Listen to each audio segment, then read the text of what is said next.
Honest, most people think Lightning is the only way to scale Bitcoin, and Lightning is incredible. Instant payments, millions of transactions. But there's another approach, one that's been quietly building in the background. Let me walk you through 12 key things about Statechains, starting with the problem they solve. The thing about Lightning: you need to lock up Bitcoin in channels. You need inbound liquidity. You need to manage channel states. And for large transfers, you still eventually settle on-chain. What if there was a way to transfer ownership of Bitcoin instantly, without opening a channel, without broadcasting a transaction, without paying a single sat in fees? What Statechains do. A Statechain is an off-chain protocol where you custody a Bitcoin UTXO collaboratively with a Statechain entity. Think of it like a shared lockbox. You and the Statechain entity both hold a key. When you want to transfer the Bitcoin to someone else, you transfer your key share to them, and the Statechain entity updates who it will co-sign with. The Bitcoin never moves on-chain.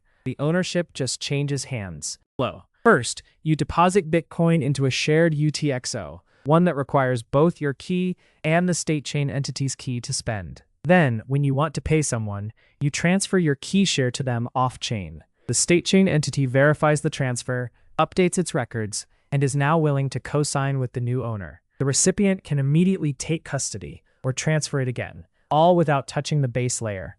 What stops the previous owner from just taking the Bitcoin back? This is where the time lock comes in. Every transfer decrements a time lock. The first owner might have a 30-day window before they can exit unilaterally, but each time the UTXO changes hands, that window shrinks. Eventually, the current holder gets the shortest path to the chain. If the Statechain entity disappears, the current owner can always broadcast the pre-signed exit transaction and claim their Bitcoin on-chain. Its name in Statechains right now is Spark, built by LightSpark. These are the same people who brought enterprise-grade Lightning infrastructure to companies around the world. Spark combines Statechain technology with Lightning interoperability. That means you can move Bitcoin instantly off-chain through Statechains, and also route payments through the Lightning network. The lines between Layer 2 solutions are blurring, and that's a good thing. The hood. Statechains use something called Frost signatures. Frost stands for Flexible Round Optimized Schnorr Threshold Signatures. It lets multiple parties generate a single valid Bitcoin signature, without any one party having the full key. In a Statechain, you hold one share, the entity holds another, and together you can sign. Transfer your share, and the signing power moves with it. It's elegant cryptography that makes the whole system trust-minimized. Not trustless, but close. How do Statechains compare to Lightning? Lightning is fantastic for small, frequent payments, buying coffee, streaming sats, tipping creators. Statechains shine for larger transfers. You don't need channel liquidity. You don't need to worry about routing failures. The transfer is direct, private, and the cost is zero. The trade-off is you're trusting the Statechain entity not to collude with a previous owner. Different tools for different jobs, and together they make Bitcoin's Layer 2 ecosystem richer. One of the best things about Statechains is the exit strategy. At any time, you can take your Bitcoin back to the base layer. Every UTXO comes with a pre-signed transaction that lets the current owner settle on-chain unilaterally. The Statechain entity can't stop you.